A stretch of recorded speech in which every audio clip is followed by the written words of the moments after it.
Jempol. Bismillahirrahmanirrahim. Assalamualaikum warahmatullahi wabarakatuh. Waalaikumsalam warahmatullahi wabarakatuh. Alhamdulillahirabbil alamin wa bihi nasta'inu ala umurid dunya waddin.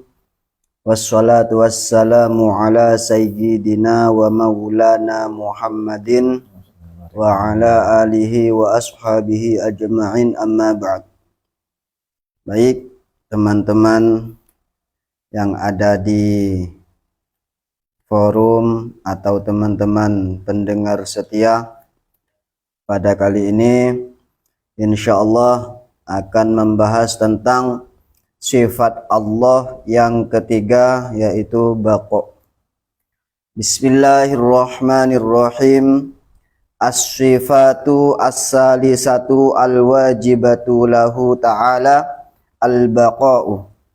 Di dalam kitab Kifayatul Awam, sifat wajib bagi Allah yang nomor 3 ini adalah al-baqa. Wa ma'nahu adamul akhiriyati lil wujudi. Fa ma'na kaunillahi ta'ala baqiyan annahu la akhira li wujudihi. Waddalilu ala baqaihi ta'ala annahu law jaza ayyalhaqahu al-adamu lakana hadisan fayaftaqirru ila muhdisin wa yalzamu ad-dawru awit tasalsulu wa qad taqaddama ta'rifu kulli wahidin minhuma fid dalilil qidami. Jadi sifat Allah yang ketiga ini adalah baqa. Baqa ini jelas secara tekstual bahasa Arab adalah kekal. Kebalikan daripada kekal adalah fana, yaitu hancur setelah ada, itu namanya fana.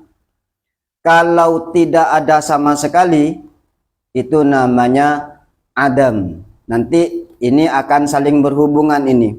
Antara adam sama fana ini nanti saling berhubungan ketika nanti dinisbatkan kepada sifatnya Allah Subhanahu wa ta'ala. Kalau dalam syarahnya Kifayatul Awam, yang dimaksud dengan adamul akhiriyati yaitu annal murada bil akhiriyati huna al inqida'u ba'da fana'il asya'i, adalah berakhirnya sesuatu setelah tidak adanya atau hancurnya seluruh perkara. Kita hidup di dunia akan mengalami fana. Fananya orang yang ada di dunia itu adalah mengalami mati, itu namanya fana. Kemudian di dalam kuburan itu nanti juga akan mengalami fana. Fana ini berarti berakhirnya masa kita saat berada di alam kubur, yaitu akan menuju alam akhirat yang diawali dengan hari kiamat. Namun berbeda dengan Allah. Allah ini akan selalu bagian. Pada akhirnya nanti Kiai Musannif Kifayatul Awam ini, fa ma'na kaunillahi ta'ala bagian annahu la akhira li wujudihi. Makna daripada bagian yaitu baqa, yaitu la akhira. Di sini sampai Kiai Musannif saking yakinnya Kiai Musannif ini sampai mendatangkan la linafil jinsi, la akhira, tidak ada akhir sama sekali. Kalau makna pesantrennya biasanya dimaknai tidak ada akhir ini maujud. Artinya perkara yang akhir ini tidak ada sama sekali, begitu.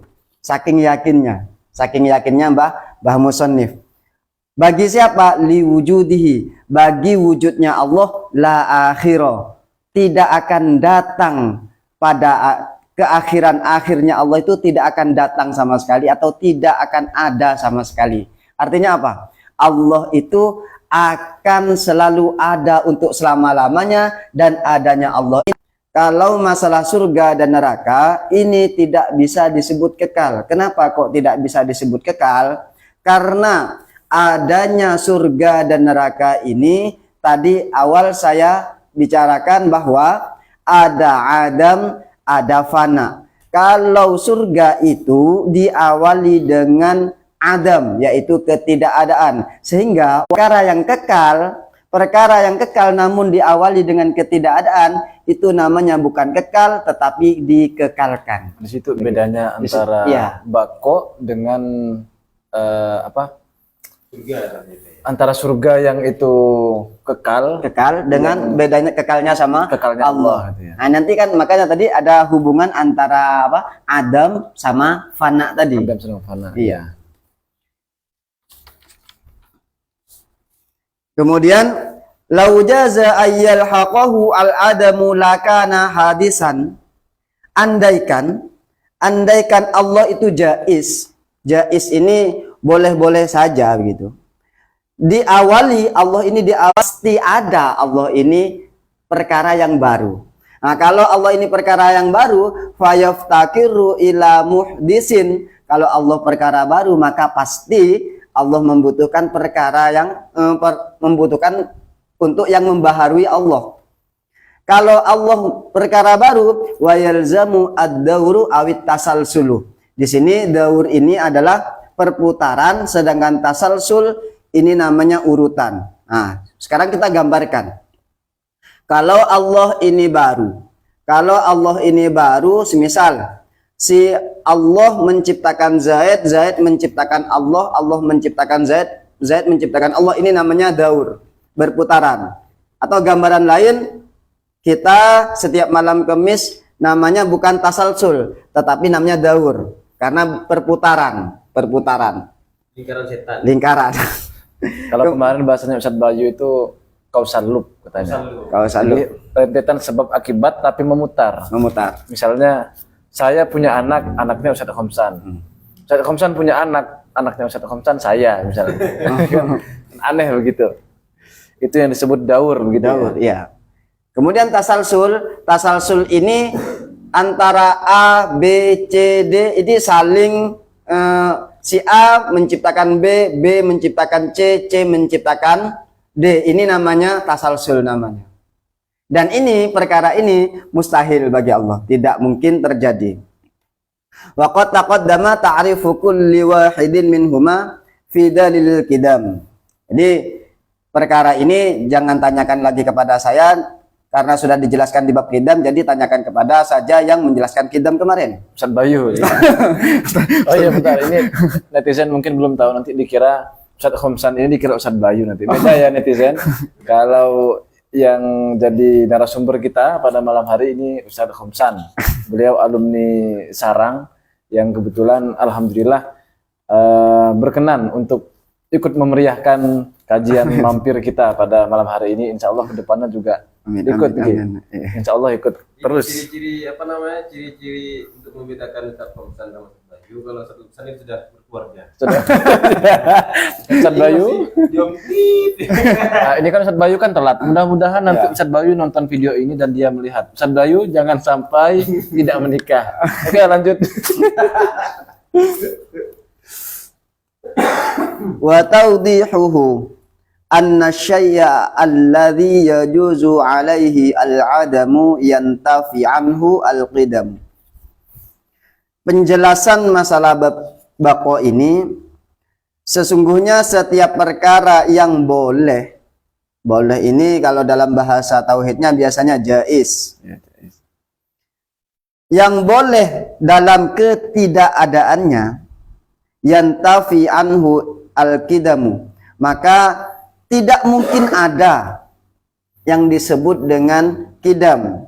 Karena bahasanya nanti gini, kalau manusia itu namanya jaizul wujud atau mumkinul wujud. Artinya jaizul wujud itu boleh ada atau mumkinul wujud, mungkin ada. Tetapi kalau pada Allah, wajibul wujud namanya, wajib ada. Tidak boleh jaizul wujud pada Allah. Karena manusia ini didahului dengan suatu al-adam, didahului dengan ketidakadaan, maka manusia ini disebut dengan yajuzu alaihi al-adam, boleh tidak ada, boleh ada. Sehingga sifat Allah, ulama memerinci sifat Allah, ada yang disebut dengan sifat jaiz. Artinya sifat jaiz, Allah mau menciptakan si Zaid, ya terserah Allah. Allah tidak menciptakan si Zaid, ya terserah Allah. Karena si Zaid ini boleh ada, boleh tidak ada, begitu. Mungkin itu ya. Mungkin. Kemudian li'anna kullaman lahiqahu al-adamu yakunu wujuduhu jaizan wa kullu jaizil wujud yakunu hadisan wa kullu hadisin yaftaqirru ila muhdisin wa huwa ta'ala sabatalahu al-qidam bid-dalili al-mutaqaddimi. Dan setiap perkara yang boleh adanya, maka ini disebut dengan hadisan, yakunu hadisan. Setiap perkara yang boleh ada, ini disebut dengan hadis baru. Kemudian wa kullu hadisin, dan setiap perkara yang baru yaftakirru ila muhdisin, pasti membutuhkan perkara yang bisa memperbaharui. Wa huwa adapun muhdis tadi, yang disebut dengan muhdis itu, siapa muhdisnya? Allah Ta'ala sabatalahu al-qidam, di mana Allah ini tetap bagi Allah al-qidamu, terdahulu. Tidak mungkin perkara yang terdahulu tidak menciptakan perkara yang hadis. Artinya begini, tidak mungkin perkara yang qidam ini diciptakan perkara yang hadis. Otomatis yang perkara baru ini penciptanya itu terlebih dahulu daripada perkara yang baru. Pencipta harus lebih dahulu ada. Iya, harus lebih terdahulu ada. Tidak mungkin itu kan terlambat adanya, tidak mungkin. Bid-dalili al-mutaqaddimi. Ini dengan dalil yang terdahulu lagi. Jadi saya tidak ikut campur ini kalau salah. Sebelum dilanjutkan mungkin Ustaz Khamsan. Ya, gimana? Di sini kan ada istilah kunci sebenarnya, yaitu jaizul wujud. Nah, ada istilah untuk makhluk itu disebut sebagai jaizul wujud. Apa itu jaizul wujud? Jaizul wujud itu, jaiz artinya boleh, wujud artinya ada. Jadi jaizul wujud, boleh adanya. Nah, kalimat ini mungkin terdengar oleh orang awam itu masih ambigu, masih tak jelas. Apa sih maksudnya boleh adanya? Ini sebenarnya perbandingan dari status yang kita lekatkan kepada Tuhan, kepada Allah. Allah disebut sebagai wajibul wujud, makhluk disebut sebagai jaizul wujud. Allah tadi disebut sebagai wajibul wujud. Apa itu wajibul wujud? Wajib adanya. Kalau makhluk itu jaiz adanya atau boleh adanya. Gimana sih yang dimaksud dengan boleh adanya? Maksudnya ketika makhluk ini dikatakan dia ini bisa dilabeli status dengan boleh adanya, maksudnya itu makhluk ini boleh ada, boleh juga tidak ada. Beda dengan Allah. Allah disebut sebagai wajibul wujud. Wajibul wujud itu harus ada. Artinya, kalau Allah dikatakan tidak ada, akal yang sehat pasti akan menolak hal tersebut. Kalau makhluk disebut jaizul wujud, karena Allah itu jaizul wujud, maka ketika kita andaikan makhluk itu tidak ada, maka boleh-boleh saja. Mau dikatakan ada, akal juga tetap akan menerima hal tersebut. Karena sekali lagi manusia ini dilabeli atau disifati menyandang status jaizul wujud, mungkin adanya atau boleh adanya. Tapi ada yang lebih penting dari itu. Apa tuh? Bahwa yang dimaksud dengan jaiz, yang dimaksud dengan wajib, istilah-istilah tadi yang digunakan itu adalah istilah-istilah yang berpaku kepada hukum akal. Hukum akal, ya. Jadi kalau kita lihat dari pembahasan awal sampai pembahasan sekarang, hukum akal ini pasti dipakai dan bahkan sampai nanti di akhir pembahasan. Misalnya tadi ada istilah boleh ada, boleh tiada, atau bisa ada, bisa tiada. Tolak ukurnya atau pijakannya itu adalah akal. Artinya untuk kesekian kalinya kita tekankan bahwa barang siapa di antara kita yang kalau belajar tauhid tidak betul-betul paham tentang hukum akal, maka sampai kapanpun akan kesulitan. Sampai kiamat kurang 2 detik itu nggak mungkin paham. Bahkan udah selesai kiamat lebih 2 minggu masih tidak mungkin paham. Jadi tetap hukum akal yang digunakan di sini. Ini mengalir aja ya Ustaz Ya, ngalir aja ya, kayak siap. kita ngobrol-ngobrol Ngobrol aja biasa. lah begitu. Lanjut ya. Lanjut. Sampai mana tadi? Wa kullu ma sabata lahu al-qidam istahala alaihi al-adamu fadalilul baqa'i lahu ta'ala huwa dalilul qidam. Wis maklum ini. Ya. Wa hasiluhu antakula law lam yajib lahu al-baqa, andaikan tidak wajib bagi Allah ini sifat baqa, biangkana dengan gambarannya seperti ini. Ya juzu alaihi lantafa anhu al-qidamu. Oh, langsung begitu ya kalimatnya, sama berarti dengan kitab saya. Dulu saya waktu ngaji itu kata Ustadz saya, ya juzu alaihi ada al-adamu di situ. Ya juzu? Tidak ada tapi dalam kitab saya di situ tidak ada juga. Tidak Ya? ada. Oh, tidak ada berarti memang seperti itu ya. Ya juzu alaihi begitu ya. Mungkin ngambil di syarahnya mungkin. Di syarahnya. Mungkin tidak. Oh iya ini al-adamu. Al-adamu ya. Kullu ma sabata lahu al-qidam istahara alaihi al-adam ya. Ya juzu. Apa kata tadi? Biangkana ya juzu. Lanjutannya apa? Laulam yajib lahu al-baqa Wa'u biangkana ya juzu alaihi al-adam. al-adam. Oh ya. Di sini disebut al-adam karena kenapa kok harus ditambah al-adam? Karena al-adam nanti menjadi fa'il daripada ya juzu. Ya. Jadi kalau sudah apa namanya kalau kita sudah mengerti fa'ilnya al-adam, berarti tidak perlu lagi ditulis. Makanya nanti di syarahnya itu al-adam. Ya.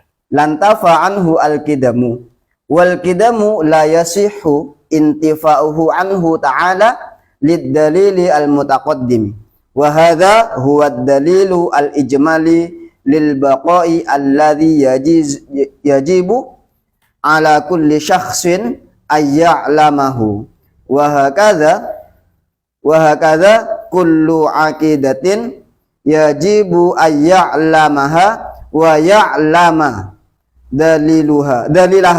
dalilaha al-ijmali fa idza arafa ba'dal aqaid bidalilihi wa lam ya'rif al-baqiyah, ini seharusnya ada titiknya seharusnya ini. Iya. Bidalilihi Di sini ada titiknya. ada ya? Ada. Punya saya tidak ada. Lebih murah barangkali. Ekonomis. Lebih ekonomis. Seharusnya ada titiknya ini. Lam yakfi. Nah, di sini lam yakfi punya saya juga kurang ini. Ada tambahan lam yakfi adamul ma'rifah, ya benar ya? Ada tambahan adamul ma'rifah apa adamal ma'rifah itu? Tidak ada di sini. Tidak ada ya. Langsung lam yakfi fil iman. Iya. Lam yakfi fil imani ala ra'yi man lam yaktafi fit taqlidi. Artinya qidam ini tidak sah. Tidak sah ketidakadaannya Allah. Maksudnya Allah itu tidak sah jika Allah tidak punya sifat qidam. Dengan dalil yang sudah diterangkan pada bab qidam terdahulu itu. Kemudian huwa ad-dalilu al-ijmali, dan yang telah diterangkan kemarin itu merupakan ijmali. Ijmali ini dalil secara global, di mana dalil secara global ini biasanya hanya diperuntukkan kepada orang-orang awam saja. Sedangkan orang yang sudah takhassus misalkan itu nanti harus dapat menguasai dalil secara tafsili, secara terperinci.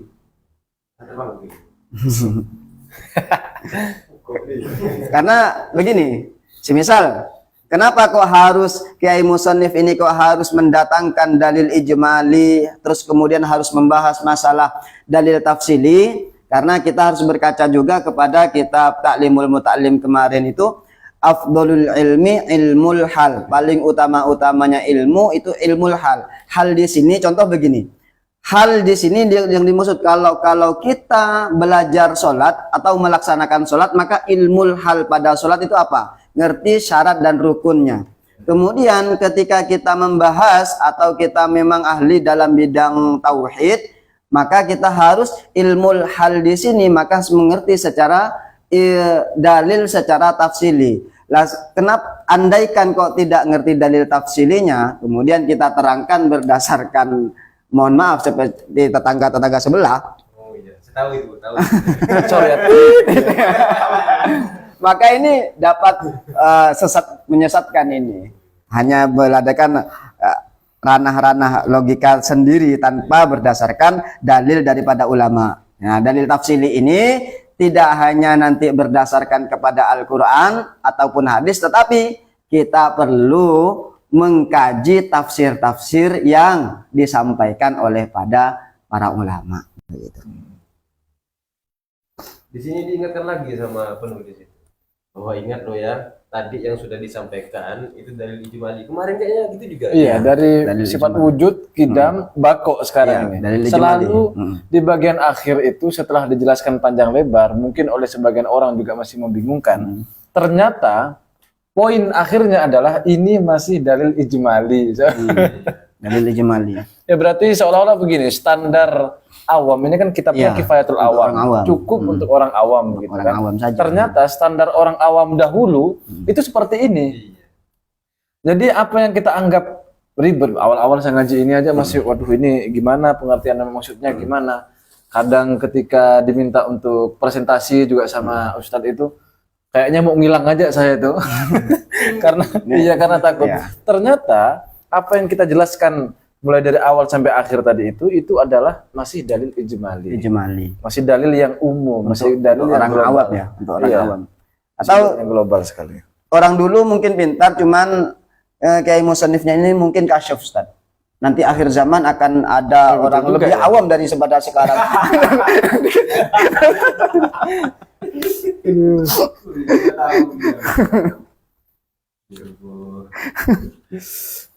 Tadi kan juga disebutkan itu Mari sambil ngopinya, Ustaz. Oke.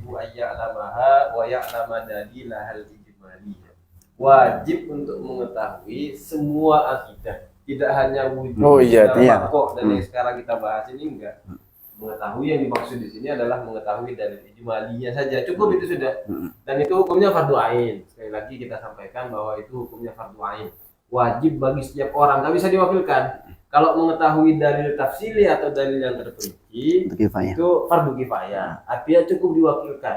Artinya seandainya kalau orang Pasiran ini tidak ada yang, kan di sini kan daerah Pasiran, tidak ada yang tahu dalil tafsili, itu dosa semua. Dosa semua. Nah, untungnya itu di sini ada para guru yang yang mengetahui dalil-dalil secara terperinci. Iya, Dis. Sujud itu dilarang. Juga serius itu, serius ya. Karena akibatnya fatal sekali. Kayak kemarin yang sudah kita singgung itu kan, kalau semisal ada orang mukallaf hidup di lingkungan muslim, apalagi itu, atau misalnya dia punya akal yang waras, kemudian bisa untuk belajar, memungkinkan lah setidaknya untuk belajar itu, dan tidak tahu dalil ijmali, khalidina fiha abada itu. Ini juga yang menarik di sini catatannya, wa kata kullu aqidatin yajibu ayya'lamaha wa ya'lama dalilah li ijmali. Fa idza arafa ba'dul aqaid bidalilihi wa lam ya'rif al-baqi bidalilihi lam yakfi fil iman. Jadi kalau kita misalnya hanya tahu sebagian tema saja dari pembahasan akidah ini. Maksudnya sebagian tema itu kita misalnya hanya paham wujud kidam bako berikut dengan dalil-dalil ijmali. Lalu kita tidak mengikuti kajian lagi mukhalafatul hawadisi yang binafsihi sampai seterusnya, maka keimanannya tetap dianggap tidak sah oleh sebagian ulama. Pendek kata begini, berarti kajian ini harus sampai selesai dan ditonton harus sampai selesai. Kalau bolos sekali harus dikodok nanti lihat streamingnya. Karena kalau tidak ditonton streaming ini dosa jadinya itu. Aduh, berat ini. Nah, kita ini kan hanya berupaya ya, mungkin sebagian orang menganggap Ustadz kajian ini katanya terlalu serius, terlalu idealis katanya. Tapi gimana ya kalau bukan kita yang membahas tentang akidah yang seperti ini, enggak tahu lah ya siapa yang mau ngisi di platform seperti Facebook gitu ya, yang streaming seperti ini. dan termasuk kajian yang jarang kalau akidah. Jarang sekali. Kalau mau dibandingkan itu mungkin 100 banding 10. Ya. 10-nya itu kebanyakan tentang fikih, tentang tasawuf misalnya, atau hal-hal yang berkaitan dengan apa namanya, tentang hati dan seterusnya. Atau nasihat-nasihat biasa ya. Nasihat. Tidak dalam rangka untuk merendahkan ilmu tersebut, tidak. Semuanya. Ilmu itu baik, tapi tetap Bahkan dari fikih itu semua- wajib juga tuh ya. wajib juga itu, wajib dipelajari. Cuman yang perlu diingat adalah bahwa status ilmu akidah ini dalam Islam sebagaimana fondasi. Hmm. Fikih dan seterusnya itu tiangnya, kemudian pintunya dan seterusnya. Yang bahkan kalau kita mau sholatnya nggak akan sah kalau semisal kita udah singgung itu aja. Pernah, Iya. udah sebelumnya sudah ada. Sholatnya nggak akan sah, wudhunya Wudhunya tidak nggak akan sah. Kalau akidahnya tidak sah. Ya karena kalau kita lihat di fikih misalnya syarat sah wudhu yang pertama tuh harus Islam. Islam. Sedangkan di sini kalau tidak paham ini, keislamannya atau keimanannya itu masih diragukan, masih diperdebatkan oleh para ulama, itu sah atau tidak sih, kan begitu. Kadang saya gini Ustaz, kadang kalau ke pengajian entah diundang emak-emak atau diundang bapak-bapak atau ketika masuk ke kelas-kelas ketika mengajar itu saya tanya mereka, ada di sini yang bukan beragama Islam? Tidak ada. Yang baru masuk Islam? Tidak ada. Lalu saya tanya, oke, karena di sini Islamnya sejak lahir, saya tanya, ilmu apa yang wajib diketahui oleh setiap muslim? Tidak tahu. Berarti kan kalau itu aja tidak tahu, dia tidak tahu tujuan, maka jelas mereka tidak tahu mau melangkah harus kemana. Nah, barulah nanti kita jelaskan bahwa akidah dulu, kemudian sekaligus fikihnya, kemudian tasawufnya. Nah, 3 ini kan bahasa hadisnya kan iman, Islam, ihsan. 3 ini harus dikejar. Lalu saya sangat merasa berdosa kalau misalnya diundang kajian, kemudian saya tanya temanya apa, lalu dibilang bebas temanya apa. Kemudian ketika sampai di forum saya tanya, tahu nggak rukunnya sholat? Lalu mereka bilang nggak tahu gitu kan, ada berapa rukun sholat nggak tahu. Itu saya sangat merasa berdosa kalau malah saya membahas yang lain. Padahal yang wajib untuk diketahui secara fardu ain oleh setiap orang itu mereka belum tahu. Masa saya mau membahas hal-hal yang tidak wajib untuk diketahui? Makanya sejauh ini seperti itu, dan yang paling mungkin untuk dijelaskan kepada masyarakat itu adalah fikih. Biasanya itu. Saya pernah juga awal-awal di sini Ustaz, berusaha untuk apa ya? Menyampaikan ilmu tauhid lah ke masyarakat ketika diundang. Ternyata agak susah juga. Makanya kita memilih barangkali dengan cara seperti ini ya, dengan cara streaming, apalagi direkam, kemudian dibuatkan playlistnya, mungkin kita berharap ada yang nonton, kan lumayan itu. Tapi sampai sekarang saya masih bertanya-tanya, kenapa kok tauhid menjadi ilmu yang seolah-olah betul-betul angker. Angker dalam arti dijauhi itu loh maksudnya. Pengalaman Ustaz Homsan gimana? Apa di pesantren dulu begitu juga? Nah, kalau ilmu tauhid ini memang kalau pondok-pondok salaf biasanya itu pesan-pesan guru kami jangan terlalu mendalami benar masalah ilmu tauhid, khawatir nanti akan lari ke dalam keraguan sehingga dapat memurtadkan. Contoh kecil saja, tanda kutip ya, jangan saya sebutkan. Ada ulama misalkan mengaku dirinya itu Allah. Saya tidak ada, yang ada Allah. Allah tidak ada, yang ada saya. Ini ketika nanti disampaikan saking tauhidnya itu bercampur kepada dirinya sehingga dapat memurtadkan orang awam. Jadi kasihan juga. Jadi sehingga nanti memang ada nanti sebagian ulama yang tidak bersependapat ketika tidak mengerti masalah dalil ini, kemudian Islamnya tidak sah. Dengan bukti begini, dulu ketika ada sahabat ingin membunuh orang kafir, kemudian dia mengucapkan 2 kalimat syahadat, tapi tetap dibunuh. Akhirnya sahabat tersebut dimarah oleh Rasulullah. Ini membuktikan bahwa dengan 2 kalimat syahadat saja, tanpa memandang sifat-sifat Allah dan mengerti sifat Allah, Rasulullah ini masih menganggap ini Islam.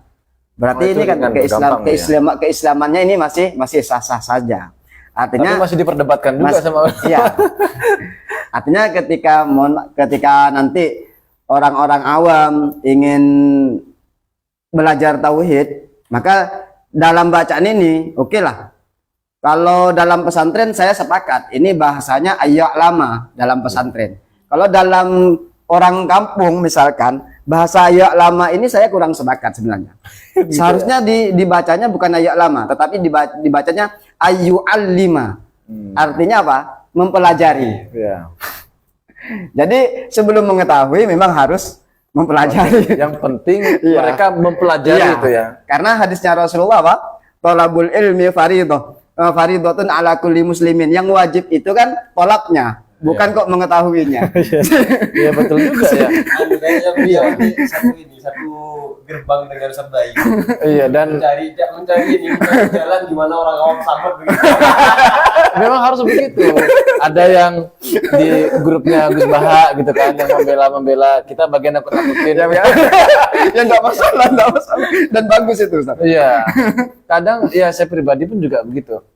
Ini orang-orang udah kita ajarin tapi tidak mau mendengarkan. Kadang mau jengkel tapi aduh, gimana ya akhirnya kita carikan juga dalilnya, ulama mana sih yang kira-kira memperkenankan keimanan itu hanya taklid saja. Walaupun teranggap maksiat itu ya. Iya, teranggap maksiat ya. Dianggap sebagai orang yang maksiat. Tapi ini apa namanya? Ketika kita misalnya di pertemuan sekarang, di pertemuan sebelumnya kita membahas cenderung menakut-nakuti gitu kan ya. Kalau semisal tidak tahu maka akan berdosa. Tadi juga disebutkan khalidina fiha abada itu kan. Dan seterusnya itu. Kita menyampaikan itu karena posisi kita ini dilematis. Iya, ya. Mau dibilang nggak wajib, ya salah. Mau dibilang wajib, nanti malah memberatkan. Memberatkan. Makanya setidaknya dalam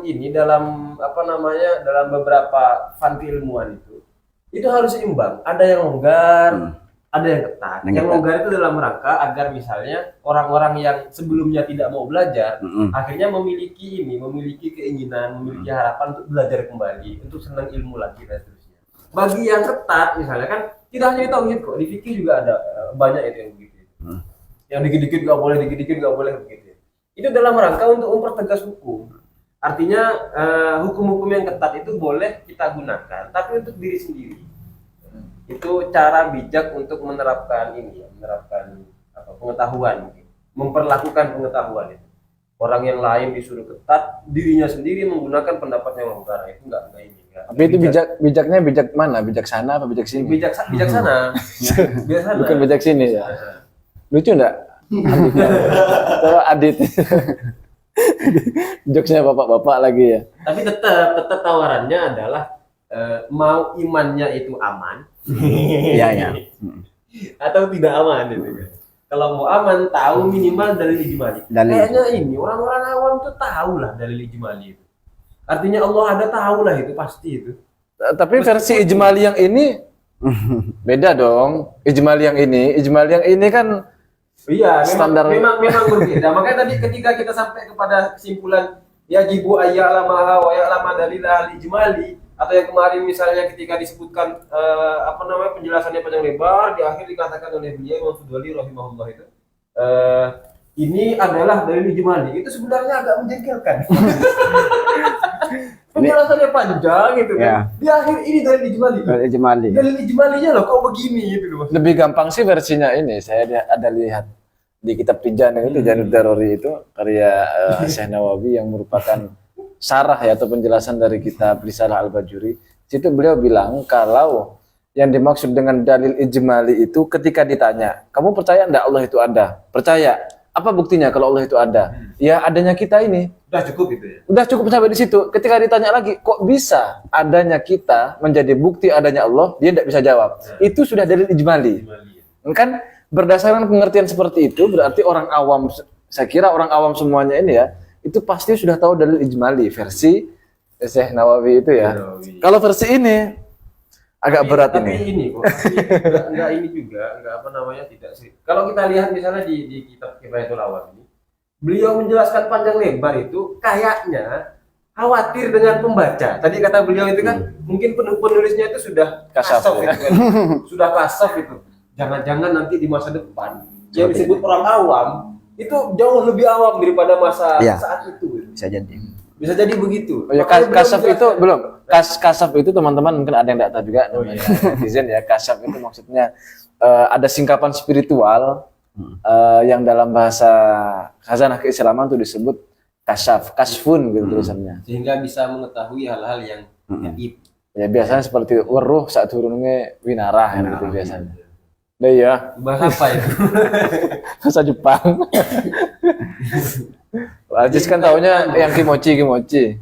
Beliau ini bukan apa namanya, bukan ribet, enggak. Cuman kasihan dengan kita. Kasihan. Itu. Makanya dikasih penjelasan yang begitu panjang, diulang lagi, diingatkan lagi. Ini dari Jumali, wajib mengetahui semua akidah. Gitu. Jadi betul-betul apa ya? Jadi pada intinya apa ya? Kita ingat perkataannya Imam Nawawi dalam kitab Nihayatuz Zen. Kita ini hidup di mana kan begitu.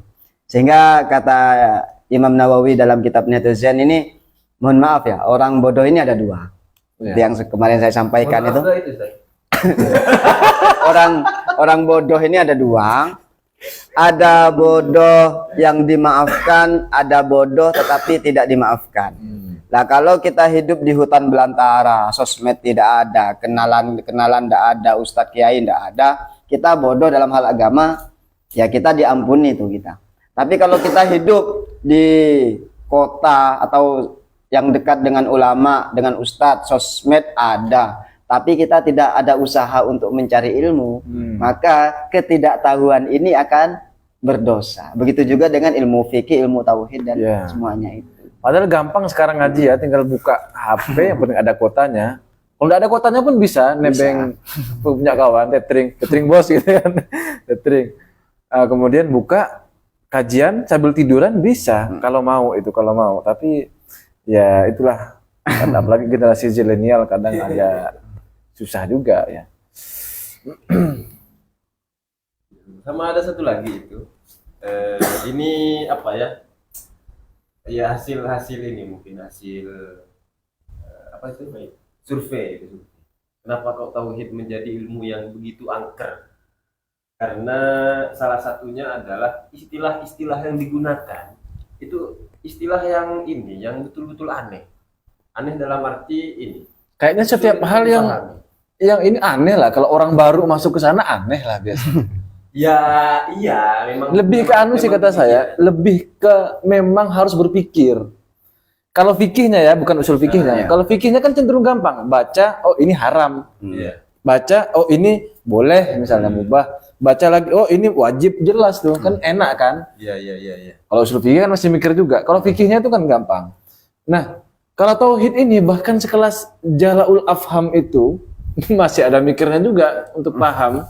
Masih diajak berpikir, sehingga ketika kita bicara tentang ilmu tauhid, ya karena memang pada dasarnya agak malas mikir ya, akhirnya Itu istilah-istilah kayak apa namanya, burhanut tawarud, amanu, yang begitu itu kan apa ya? Oh, iya. Ini istilah-istilahnya seperti itu. Ada lagi Ustadz, barangkali ada kesimpulan? Atau kita sudahi karena Ustadz Bayu sudah datang? Ya.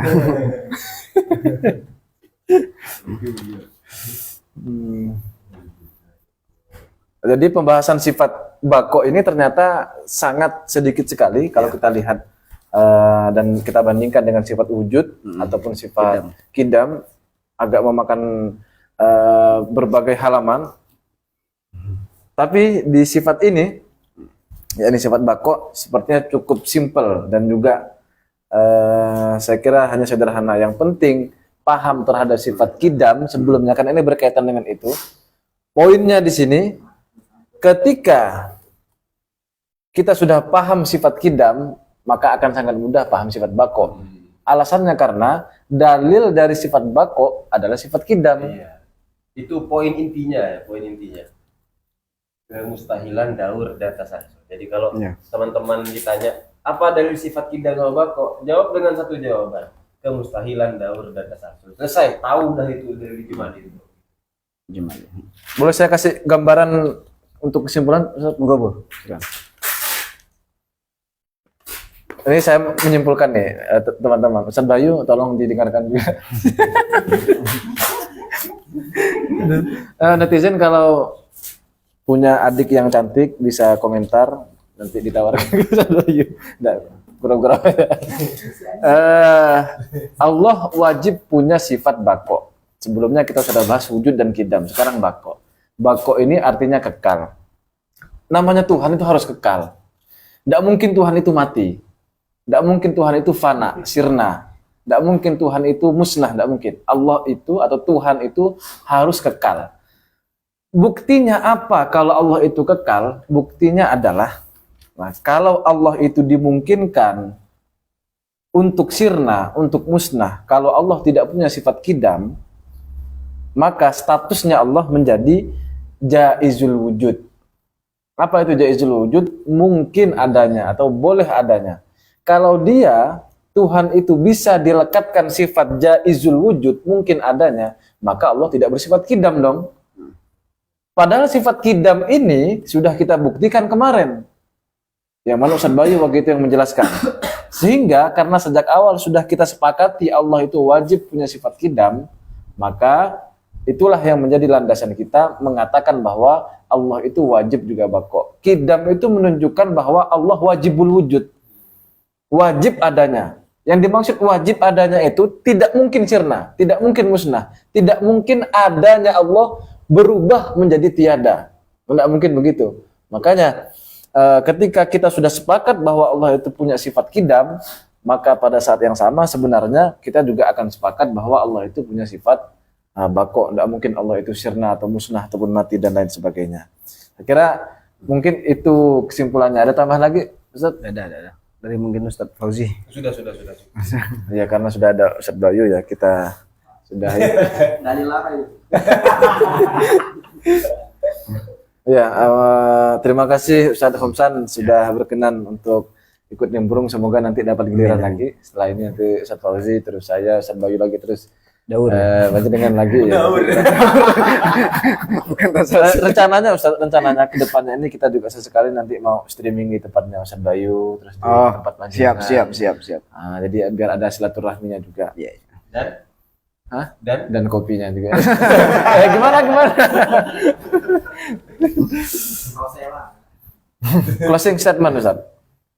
Sebelum di closing statement penutup dulu sebelum dimatikan sama operator. Lagi amalan juga. Mungkin cukup sekian live pada malam hari ini. Apabila ada kejanggalan kepada teman-teman baik di rumah atau di tempat ini, itulah kekurangan dari saya. Ustadz Bayu sebenarnya. Jadi mohon maaf yang sebesar-besarnya karena keterbatasan ilmu juga. Wabillahi taufiq wal hidayah. Assalamualaikum warahmatullahi wabarakatuh. Waalaikumsalam warahmatullahi wabarakatuh. Alhamdulillah.